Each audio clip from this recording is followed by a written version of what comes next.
Ladies and gentlemen, welcome back to another episode of the Corner Office. We got football to talk about, dude. It's good to be back. Red Zone was awesome this Sunday. Oh my goodness. I'm so looking forward to just sitting on my bed and just watching Red Zone all day in 3 days. I just want to give credit where credit's due. Shout out YouTube TV for finally being able to choose the 4 games on the multi-view. Yeah, Changed my life. yeah, I no, that's was big. I was overstimulated from 1 in the afternoon until 11:30 at night on Sunday.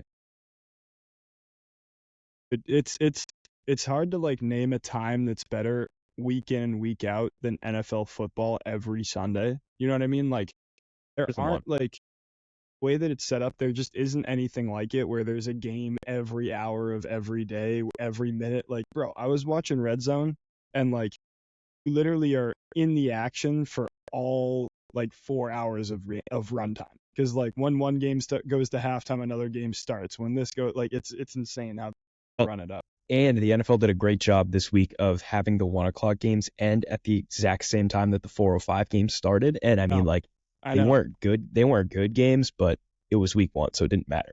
Week 14, I'm probably not watching the Broncos play the Seahawks, but I loved it. Or the Yeah, I Raiders mean, play the Chargers. I was like, I could go do my homework, or I could sit here and watch another 3 hours of football. I think you know what choice I made, all things considered. But yeah, we're gonna recap what happened this last week and then get into some of our picks and predictions for the upcoming week. But I mean, there were some major storylines that happened week one. I think the one that obviously hits home for us is you know the Patriots back, dude. We may just be back. The Patriots black, dude. New coach, new quarterback. Game 1? Are What? you kidding? What, Are you what was? kidding? Why did you say? All right, all right. I love the new core of this Patriots team. I don't know if you before the game even started, I had a feeling that something special is about this. I'm talking like we just won the Super Bowl, but I have a special feeling about this team. I love the way that Gerard Mayo is more personable towards his players. I don't know if you saw, but before the game, Tennessee beat NC State, and Jacoby Yeah, Brissett went to NC State. Gerard did Mayo see went to this. Tennessee, Did and see Gerard this. Mayo interrupted him in the middle of his post-game interview to make him put on a Tennessee Volunteers jacket. I love that. That's great for the team. I thought that was good. I really like the culture shift that I think you're seeing. I mean, the way that the players are talking to about their coaching staff and the media, and the way that there's there's a clear emphasis in this locker room, and especially within this coaching staff of players who played under Belichick but aren't trying to replicate that. You know what I mean? These are all guys who were alums of the Patriots. They know the good things, the Patriot way, all that type of stuff, know your role, those types of things. Then they're bringing this new flair and energy that we haven't seen in the Patriots organization in years. You know what You else I know, loved? After the game on Sunday, Jabril Peppers was just the camera pinned him on the sideline. He was just hooting and hollering for a full minute. I love seeing our guys get that energized. And it might not be good because they're excited to win a football game, which kind of should be the standard. But at the same time, I they think can bring anybody that was energy really. every week. I I love the think way we I win. don't think anybody was expecting them to beat the Bengals. Period, though. I think um I think everybody thought that this was going to be a game where the Bengals were either going to run away with it or it was going to be a close fit. There are very few scenarios in my head where people were like, "Oh yeah, the Patriots with a new coach with Jacoby Brissett as their starting quarterback are going to win this game." Um, and it wasn't a pretty game, but the biggest takeaway I had from this entire thing is and our defense is still really good. Even I without mean, I Matthew think it was. Judon, they were forcing turnovers, they were making plays. I think Cameron Johnson or Christian Johnson. You're gonna have to tell me out. The CB, Gonzalez. Christian Gonzalez. There you go. Christian Gonzalez is he really impressed me. I mean, we knew he was good before he went down with the ACL injury last season. But I think he's gonna solidify himself as probably a top 10 cornerback this year if he stays healthy. And I really like the way that this defense played, regardless of the fact that we lost some major pieces. Gonzalez, when he was in primary coverage of Jamar Chase, only allowed 2 receptions all day, which is incredible against a Which is receiver good. that good. And he was on a snap count. Jamar was on a snap count. And I think we know that, but I don't think that really affected anything. Yeah, I mean, the Patriots defense, I feel like everyone knew that they were going to be at minimum solid. And even in the, past couple of years where we have been pretty horrible, they have still consistently always been a great defense. And so I think that part of the Patriot way is always having a great defense and then bringing in guys who have played in old defenses. It makes a seamless transition, and it makes it so that you have some form of consistency, which we haven't had for a long time. And we also have guys on the defense that everyone loves. Christian Gonzalez, Kyle Duggar, Jabril Peppers. Like, these are Patriot players now. They are the faces of the defense. And I think that they are ready for that job. What do you think about Jabril Peppers' helmet? See that? I know, I saw it. I think the NFL does a good job of disguising it, because I think that, like, had I not known, I wouldn't have noticed going into the game. I noticed it immediately. I did not notice it immediately. Oh, I saw it immediately.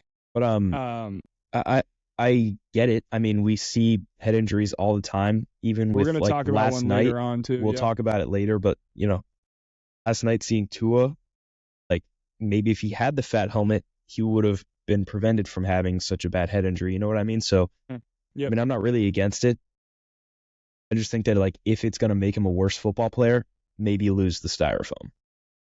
Certainly not against the guy wanting to protect his head. You know what I mean? Yeah. Like, I think that you're going to see more people start to move towards it, especially if they see some sufficient results with how it works. But that being said, even in the post game, and I think we're going to move off the Patriots in a second, but we're just excited that we got a win. So you're going to let us have this right now. Like, the fact of the matter is, like, the way that Jacoby Brissett was talking in that post game interview about Gerard Mayo, like, really believing in him. You know what I mean? And, like, making sure that he knew that he was the guy. He knew that he was going to be our starter. He knew that he had the full confidence of the offense and the defense Played and the really whole well team. too. He played really well. He played fine. They only put I up mean, 16 points. compared to, like, what I had seen prior, he didn't throw an interception. He didn't. I thought he did a good job of avoiding pressure in the pocket. He managed the game fine, right? He did enough for the Patriots to win the game. Well, you can ask him. Correct. And in order for us to, like, continue to get that instilled confidence, I think we need to count on our coaching staff to continue to do that. And it seems like, they were really successful in riling up a team, like, getting them prepared for this type of game where they knew that they were probably going to be undermanned and undergunned. And the fact of the matter is, they made the Bengals look bad. You know what I mean? Like, going into this week, I don't know what the Bengals are going to look like. They missed Joe Mixon, obviously. You can tell by the way that their run game was and the way that he played in Houston this weekend. You can also tell that they misused Joe Mixon for years. Agree. But, like, I think that this Bengals team is probably going to have a bit more of a slump than people were anticipating. Like, I think a lot of people had Joe Burrow and MVP conversations just coming into the season. I don't know if that's going to be the case come week 4. You know what I mean? And I mean, I think it's kind of wrong to overreact after 1 week. Like, we see teams lose all the time in the beginning of the season, especially the Bengals. The Bengals are always painfully mediocre for the first 4 weeks of the season. They always have an embarrassing loss like this. But when you look at the buildup of their roster, there's some key guys that they're missing now that they had back when they were going to the Super Bowl. They lose on defense. They lose Jesse Bates, right? They lose guys from their secondary. And I mean, on offense, obviously, Mixon's gone and clearly still in the prime of his career. You have 2 wide receivers who aren't necessarily that inclined to play until they get paid or have some kind of guarantee that they will be making money in Jamar Chase and T. Higgins. And then you have a quarterback. Higgins didn't play either. He was injured. Right. He was injured. Yeah. And then you have a quarterback who's scared for his life because you've sunk no money into your offensive line. And he takes the most sacks in the league. So, I mean, if you look at their buildup, it will be a surprise if they're the top of, if they're at the top of the AFC, especially even the AFC North. But I can never count out a Joe Burrow team. I don't think they're supposed to win the AFC North. We've talked about them being in that, like, contention before. Obviously, like, that division is one of the best in football, and it only got better. You know what I mean? Like, the Steelers' defense is electric. Their offense got better. The Browns' defense is electric. Their offense got worse. the Ravens are practically the exact same team as they were last year, and I think the Bengals The got a running little back, worse. right? And I think the Bengals got a little worse. Um, I'm interested to see what happens with this Bengals team going forward, but I tend to agree with you when I say don't overreact to things. I just think that I could see them having a massive down year this year. I wouldn't be Yeah. overly surprised, especially playing in a division where you're going to have to be blocking a guy like TJ Watt twice a year, who's going to just come off the Yeah. edge and kill you. And Miles You know what I Garrett, mean? And Miles Garrett, yeah. the That defensive player of Ravens the year. defensive line, which is Yeah. one of the top 5 in the league. You know what I mean? So, Yes. like, you're putting your quarterback in danger having put no money into that offensive line for the fourth consecutive year. Like, it's been an issue for And how now, long? and now he's had a ACL injury that took him out for his entire rookie season, and he had, I believe it was a shoulder injury last year or a hand injury that sidelined him for the rest of the season. So, at what point are you going to just keep throwing him out there? You've seen what happens in the NFL with bad offensive lines. We saw it last night. Not to beat a dead horse, but I mean, we've seen the repercussions of not sinking money into your offensive line, and it should be an example for every NFL team. Great. Moving on to another really big question I had coming out of week 1 is you watch the Jets play the San Francisco 49ers. Now, obviously, the 49ers are a team that I think are just super deep in the NFC this year once again, even regardless of the fact that they didn't have Christian McCaffrey, which all fantasy owners, I'm very sorry if you drafted him first overall not knowing that he was going to be out. I think people were like, oh, he's the obvious choice, and he just like, it just didn't pan out for him. So that's unfortunate, but that being said, they're still a He's only out fantastic for team. 2 or 3 weeks. And they're also still like a really good team. You know what I mean? Like Mason stepped up, he played a lot, played a really big role for them. And like I'm excited to see how this team continues to play. But that being said, like what is the Jets ceiling looking like for this season? Because I think a lot of people came into the season with really high expectations for that team. I mean, first of all, before we get too far, Jets gonna jet, dog. The Jets are gonna jet. It's a good point. It's a good point. I think that everyone kind of knows that this team is not quite in their like midseason form yet. You have a quarterback that before this season you played 4 snaps with. You have a new wide receiver in Mike Williams, and I mean, just think it's going to take this team a little while to get on the same page. They have a good defense, they have a good offense, but like it just takes a little bit to come together. I think that you'll start seeing this team be good around week 5, week 6. But yeah, it was a bloodbath on Monday. Yeah, I don't necessarily disagree with any of what you just said. I think that, you know, the Jets' biggest concern this year is going to be just putting the pieces together. People coming into the season thought that their defense was going to be the thing that set them apart, but I don't necessarily disagree. I think they have a solid defensive line. I think Sauce Gardner is a really good CB. But that being said, like, you need to get that offense clicking. Yeah, and I think that they were a bit overrated coming into the season because people anticipated Aaron Rodgers to go back to like an MVP form with a guy like Garrett Wilson. 39. He's old. He's an old quarterback. 39. I get the promise of a guy like Garrett Wilson. I get that Breece Hall is a fantastic running back. But that being said, you're still you're still under a mediocre coaching staff. I don't know if Robert Saleh has really proven anything to anyone. You know what I mean? Like, Agreed. what is the thing about this Jets team that sets them apart from any team in the AFC, like, you know what I mean? Like, I know. I mean, I think that it's a loaded division that they're not. Are they better than the Dolphins? Are they better than the Bills? I don't think so. They're better than the Dolphins with no Tua. They're not better than the Bills, period. They're not better than the Ravens, you know? So I don't see them even competing in the AFC East the way that they're playing right now. Again, it's been one game. Yeah, I mean, I think that you can't judge this team based on their week 1, week 2 kind of form. It's going to take them a little bit, but I think that once Aaron Rodgers gets back into form, he may be 39, but that doesn't mean that he can no longer throw the football. So I think that once they get back into that midseason form, they will be fine. They had flashes of good football. I do think that they played one of the best teams in the NFL. Right? You run into an absolute wagon in the San Francisco 49ers, a team that has been in NFC championship games, went to the Super Bowl last year, has a really good coaching staff, like is returning almost all of their same players. You know, they still have one of the best wide receiver cores in the NFL. they still have George Kittle on the edge, or they still have George Kittle as your tight end. Like they're very successful, and just I don't know. I think that the Jets kind of got fed to the Wolves week 1, and either that's going to strengthen them or it's going to break their spirits really early. So let's move on to start talking about the Sunday Night Football matchup. Obviously, overtime win, great game between, I believe it was a wild card rematch between the Lions and the Los Angeles Rams. I will start by saying I know they lost the game. I was surprised by how good the Rams looked. Obviously, Puka going down in the middle of the game doesn't help them. He's going to be out for a while. But Cooper Kupp looks good. 4 or 5 weeks. Cooper Kupp looks real good. Does look good. And Kyron Williams looks real good. I still think this Rams team could seriously make a playoff push.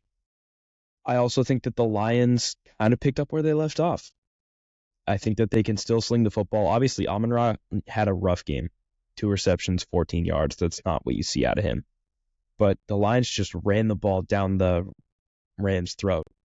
And they just played really good football. And I think that we're going to continue to see that consistently this year. And I know, again, we're not overreacting after week 1.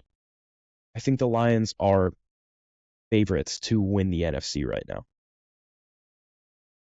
I don't agree with that last point. I think I'm going to agree with you on the Rams. I think they look good. One of the interesting things I've noticed about Matthew Stafford is regardless of like the receiver core that he has, he usually favors one. So I don't think Puka Nacua going out is nearly as big an issue for the Rams as people are making it out to be, because when he stepped up last season, it was because Cooper Kupp was injured. Then they continued to throw him the ball. You know what I mean? Like 2 seasons ago, like Cooper Kupp won the Triple Crown before he was injured. You know what I mean? So like he's still capable of being a fantastic receiver. He just needs to be in a situation where he is the wide receiver 1. That's now. Right? He's now been put in that situation to be the wide receiver 1. So I think they'll be just fine offensively. I was not impressed by the Lions. Thought that they were a team that probably should have won this game outright. I don't think it was. I don't think it should have been close. I don't think it should have went to overtime. I think Jared Goff played very poorly. He threw some really bad interceptions. I think it was only the one, but it was a really bad interception. It was a bad pick. Like, you win because of the overtime rules, which I understand, but like, I don't know if that defense gets another stop against that Rams offense. And here's the thing. I like Dan Campbell. I really pull for the Lions whenever they're playing. I think Aiden Hutchinson had a pretty good game coming off the edge there.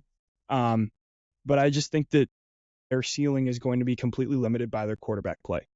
They're going to need to rely on Jared Goff to be able to make big throws in big moments. I don't know if that's going to be the thing that. And here is my argument. I'm actually looking at this optimistically. You're looking at it from a week 1 they came out and looked bad. One way you could look at it for sure. The way I'm looking at it is they came out week 1 and played to their basement. They played as badly as this team is going to play all year, and they still beat the Rams. And the Rams are a good team. So they were able to beat the Rams, who put up 24 points, enough to win you a football game in the NFL. I mean, their defense obviously did enough to force overtime. Rams had it, came back, scored, sent the game to overtime. Jared Goff played badly. Amon-Ra played badly. Sam Laporta didn't get his hands on the ball, but it was still good enough to beat the Rams. And if this version of the Lions, their worst, is still good enough to beat a good team, and the version of the Lions at their best, which is still to come, is going to beat every good team. That is my argument. And I also think that Jared Goff, in midseason form, again, it will take him a little bit. He always starts slow. I think that he is a top 15 quarterback in the NFL, and I think that is good enough to take you far in the playoffs. Sure. All right, let's talk about the most fun game in the NFL last week. Texans, Colts, battle of the sophomore year quarterbacks. Yeah. I think Anthony Richardson might be the greatest athlete of all time. Okay. At least the most athletic quarterback. He might be the most athletic quarterback we have ever seen in our He lives. can sling that, John. He can sling that That rock. doesn't mean that he's a great quarterback, Well, but he I is think he's so fun athletic. to watch. He's so fun to watch. The way that Anything could he happen on stepped any out of that possession. sack and Yeah. off of his back foot, dropped the ball exactly in the middle of Alec Pierce's route, was an incredible throw. That might be the best touchdown we see all week, unless he throws a better one, which is completely possible. 100% in the realm of possibility. Yeah, I mean, he can throw the ball a country mile. He missed some receivers in that game, but like he had opportunities to do that like 2 or 3 more times just for 40-yard touchdown which is where I passes. was going, right? Yeah. Like he had one huge touchdown pass on a receiver that was double covered, and then he missed 4 wide open touchdown passes. Wide open. Not even close. He's got a bit of Joe Milton disease in him. Wouldn't compare the two, but Have incredibly similar play styles. yes. Anthony Richardson has one of the most electrifying arms I think anybody has ever seen in the NFL. I think it's number 1. He can throw the ball so far, and like the thing is that like he's not only a fantastic quarterback, like or I don't know if he's a fantastic quarterback. He's a fantastic entertainer. You know what I mean? Like Yeah. every possession, something impossible could happen where he could rush for 20 yards, put his head down, put his shoulder down. He doesn't know how to slide yet, which is a bit concerning if you're the Colts organization, because you're going to have to teach him how to do that before he gets killed. But that being said, like this was a really entertaining game. One, because I think CJ Stroud is going to put himself in MVP conversations this year with that offensive team. Great.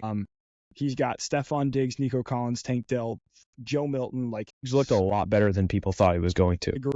I agree. I think he is the bona fide wide receiver one on that team. And we are people.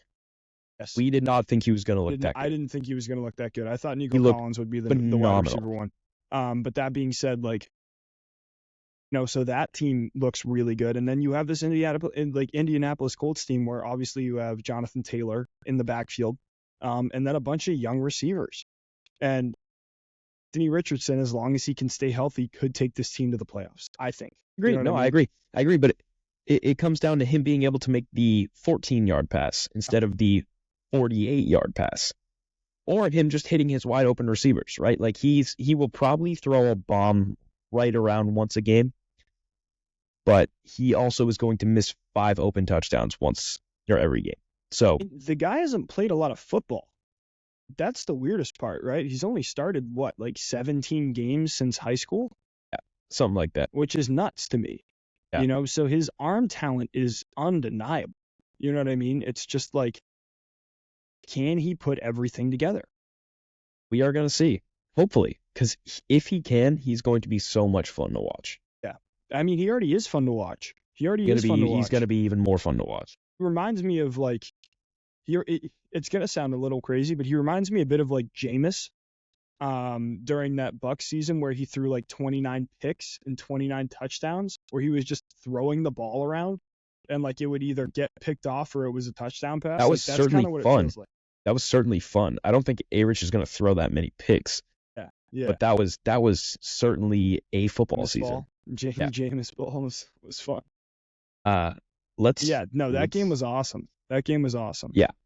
Let's get into our last point here. Yeah. Are the Los Angeles Chargers good at football? I don't think so. I think that Justin Herbert is a really good quarterback. I think that Harbaugh is a better coach for them. He's pretty awkward. I don't know if you watch the post game, celebration and whatnot, but let's not get too far. So weird. Let's not get too far ahead of ourselves. They beat the Raiders. You know what I mean? A team with pretty much no direction. When you have Gardner Minshew as your starting quarterback, probably not going to be winning a lot of football games.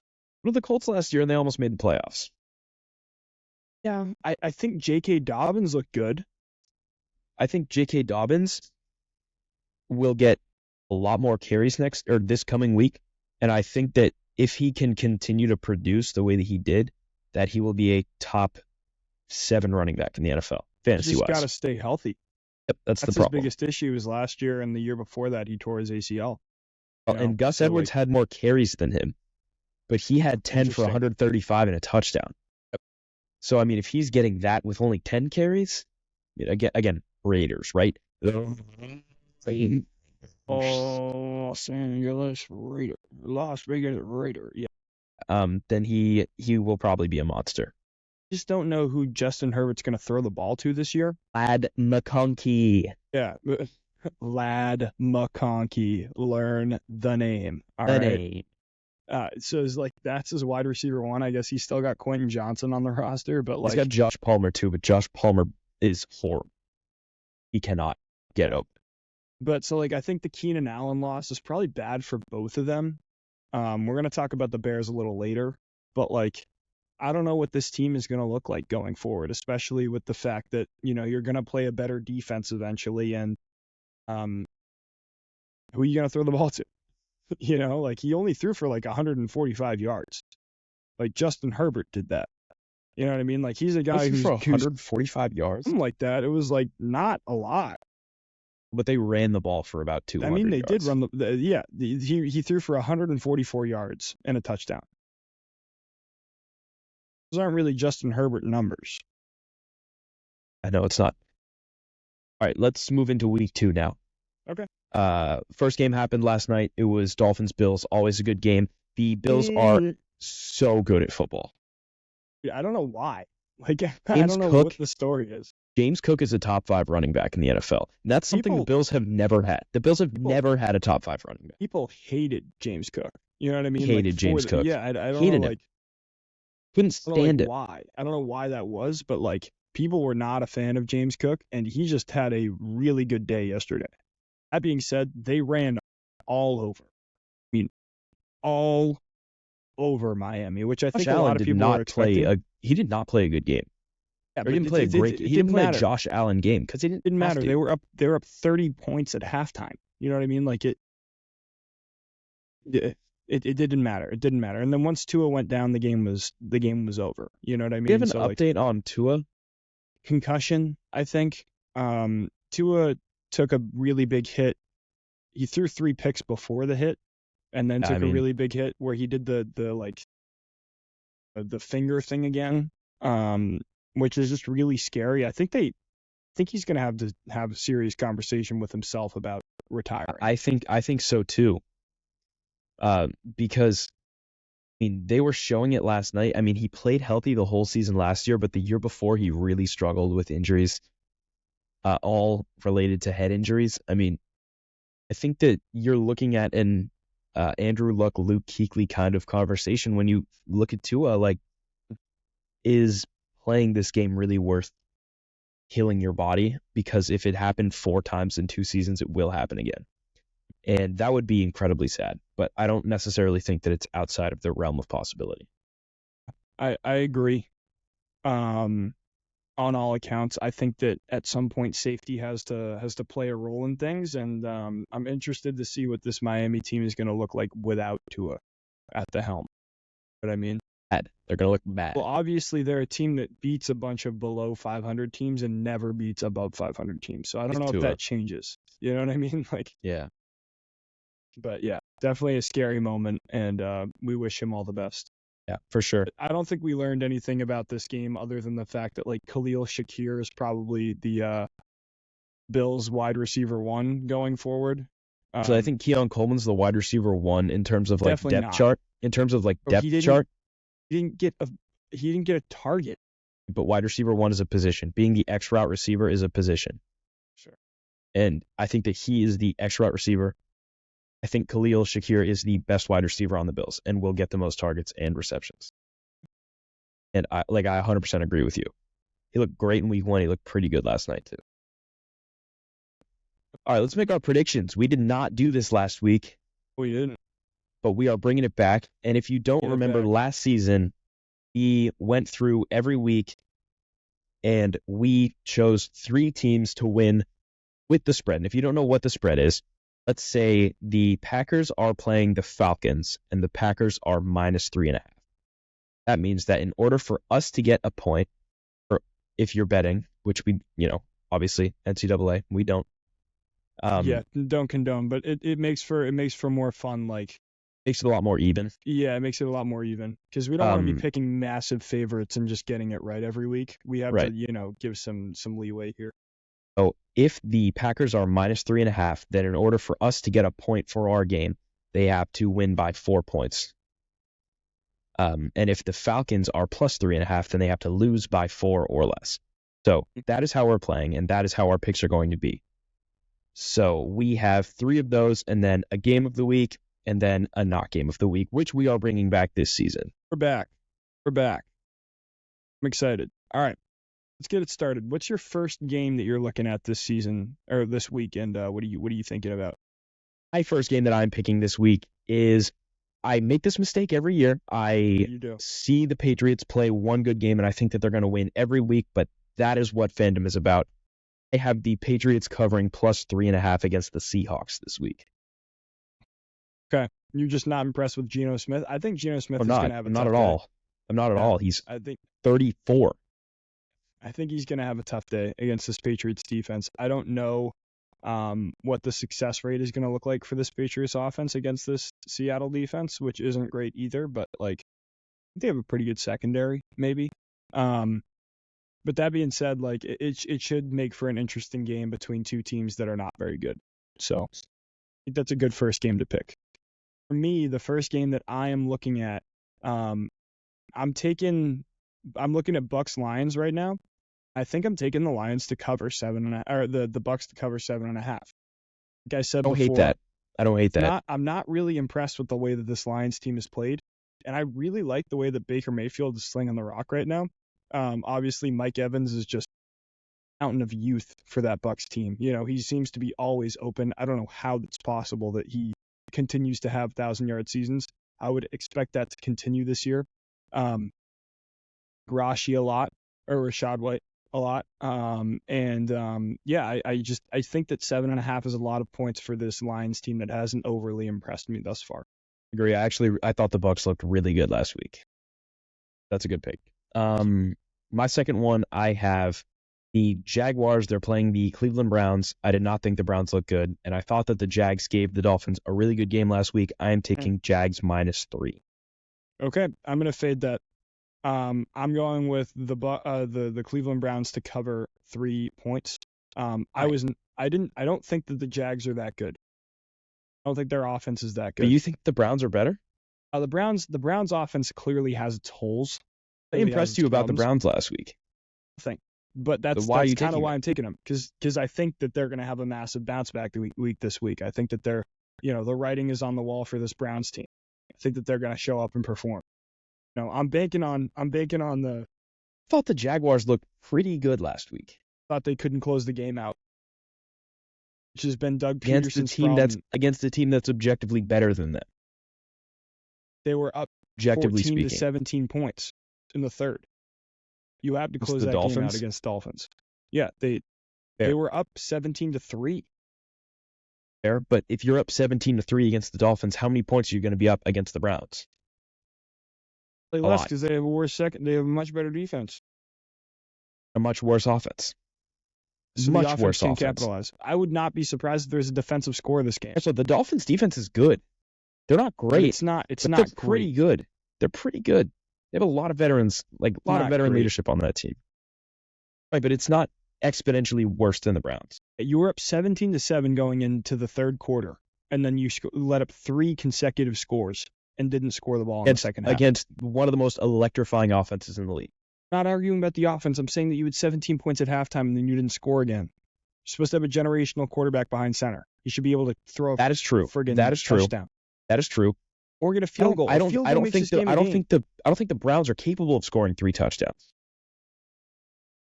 I mean, nor the Jags. I think 17 points is enough to win a game against the Browns.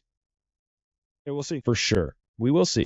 Deshaun has definitely performed really poorly, and he may not even be the starter by the time this game gets going. He has performed like not the guy. He may not even be the starter because of legal troubles. He's in more legal stuff at the moment. Who do they? You know what that means, right? What's that? You know who's starting on Sunday if he doesn't play? Oh. Jameis Winston. Really? I'm sorry. I take it all back. If we get J-Mo ball, Browns +3. Electric game. All right, And give and me. and and if there is a starting quarterback change on game day, I will say I'm putting a caveat in my bet. Right now, I'm taking Jags -3. If Okay. James Winston is named the starting quarterback, we will post a video on our story saying Jack's pick is changing to Browns +3, #JMOBall. Fine. All right, As long as you're give okay me. with that. That's fine with me. Give me your third. Give me your third pick here. I have Colts Packers. Packers obviously no Jordan Love, mediocre receiving core, mediocre defense. I think that the Colts go out and they beat them. I think Jonathan Taylor has a day. I think Anthony Richardson throws another bomb touchdown. I have Colts covering -2.5. Cover -2.5. I don't hate that at all. I think -2.5 is a really small spread, especially for the fact that the Packers don't really have a quarterback right now. The guy that they brought in has never played a snap. Aside from the one where he got sacked on the last play of the game against the Eagles. But Jordan Love going down is a really big loss for them. I'm going to take a game that was almost the not game of the week this week. I like the Commanders to beat the Giants I like and it cover too. 1.5. I like it too. Jaden Daniels a lot. I Yeah. like the way that he played. Their secondary is chips. But that being said, Commanders. yeah, their secondary is really bad. But I'm a Jaden Daniels fan. I'm pulling for the kid. And I'm excited to see how this game goes because I think a lot of people are looking at their jobs right now and being like, I don't know how long I'm gonna be in the league anymore. You don't like Emmanuel Forbes? Terrible. He's horrible. He's really bad. Bro, he was a top 20 pick in the NFL draft. What happened? Yeah, I know. And they let Cam Curl walk to the Rams. So I mean, whatever. I like that pick a lot. I think that the Commanders are very good. I think the Giants are very bad. And Daniel Jones has thrown more pick sixes than he has touchdown passes Signing his contract. and signing his contract. So I think that they're going to go into Times Square if he plays the same way again this week. They're going to go into Times Square and find the guy who's pretending to be Spider-Man, taking pictures with little children and charging them for money, and give And Miles him Morales. a $230 million contract. He'd probably throw just about as many touchdowns as Daniel Jones. It's insane. 2 years ago they were a playoff team, and now Brian Daboll is on the hot seat. They're owing a quarterback like $100 million who hasn't thrown a touchdown pass since Nam, and they have Hard Knocks a ton didn't of do them other stuff going any on. favors. Hard Knocks with the Giants was basically like how they have like the camera of the front office. It was the camera of the front office, just like watching the GM make some of the worst moves in the history of football. Whatever, good That's football, funny. good TV. I mean, they do have Malik Neighbors, so woo. Wandale Robinson had 12 targets last game. That's a Sick. lot. Of targets. So expect a pick six in this one. Emmanuel Forbes pick six. Might get a little celebration then. Nah. He's a really corny celebration. Go look it up after we're done. I will. That's funny. But anyways, we will be back next week with another NFL episode. Not done. Sorry, how could I forget? How could I forget? God, this guy wants Oh to my get out of here God. so bad right now. We're recording worried this about- at 11 a.m. Yeah, I'm worried about making class. All right, let's start All with game of the week. Game of the week. Game of the week. If you had told me that this was going to be the game of the week 2 years ago, I would have probably told you that I was never going to watch football again. But this week's game of the week is Sunday Night Football between the Texans and the Bears. Dude, I'm excited for this. You guys I am know too. about my Bears fandom. You Yeah. know about my CJ. I'm a Stroud boy through and through. Probably shouldn't have said that. That is a joke. Hand up. That's a joke. I'm super excited to watch this game. I can't wait. I'm excited too. I mean, we obviously fell for the Hard Knocks trap as per usual, thinking the Bears are going to be really good this year. But regardless of that, I'm just excited to see this game. I think the Bears will look better today. Hope Or so. They looked bad Sunday. last week. I think the Texans probably win, but like hopefully this game is just super entertaining. And for us, it's the game of the week. Because it's the one that we're the most excited to watch. Regardless of the fact of it's going to be a good game or a bad game. This is the game that I'm most excited to watch this weekend. Me too, for sure. So I have Texans. by a bloodbath. What about you? Same. I'm going to say bloodbath rather than what I wrote down in our script today, because that is certainly not able to say, but I think that they are just going to kill them. All right, not game of the week. What was our song? We did that. Yeah, that was it. Not game of the week. Drum roll, please. Steelers Broncos. Yeah, bad. Terrible. No one's watching Terrible this game. one. No one's watching this one. Bo shits versus Justin Fields. Bo picks. That's what they were. Bo picks. Bo picks. Bo picks versus Justin Fields. I'm not going to watch this game. I'm definitely especially now that we have customizable multi-view, there's just no way I watch this game. Justin Fields may die on the field. Oh yeah. Like, Oh, yeah. TJ Watt may kill him. No. No. Sorry. Bo Nix may die Bo on Nix. the field. Yeah, Bo Nix may pass away this week. Rookie quarterback against one of the best defenses in the NFL. That being said, the only like interesting thing here is probably like the George Pickens Pat Surtain matchup. But man, this is a really bad game. Not entertained by that at all. Yeah, really bad game. I don't care about like did I write down a winner? Yeah, I did. I don't care about like the game of football enough. You know what I mean? Like I like to be entertained by football. I'm not like in that to like watch the one-on-one matchup and like be like, oh, that's sick. You know what I mean? Like the same way that I am with basketball. I could do that. I just don't think I will. Because then I'm gonna have to watch Broncos offense, and I'm just not gonna do that. I'm looking forward to it. Yeah. You get a finite amount of games that you can watch for NFL season, like throughout an NFL season. Existence this is finite. not one that I'm gonna waste. Reality is finite. All right, does that officially end the show? Yeah, I think that's it. Right. That's it. Well, as always, thank you for listening. We will be back actually next week to recap this week and to talk about week 3 in the NFL. But until then, this has been the Corner Office. I am Jack Byrne. I'm Alex Penders.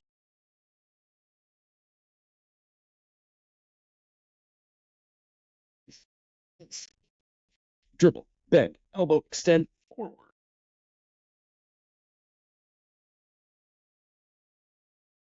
Go down. Ridiculous. Won't go down.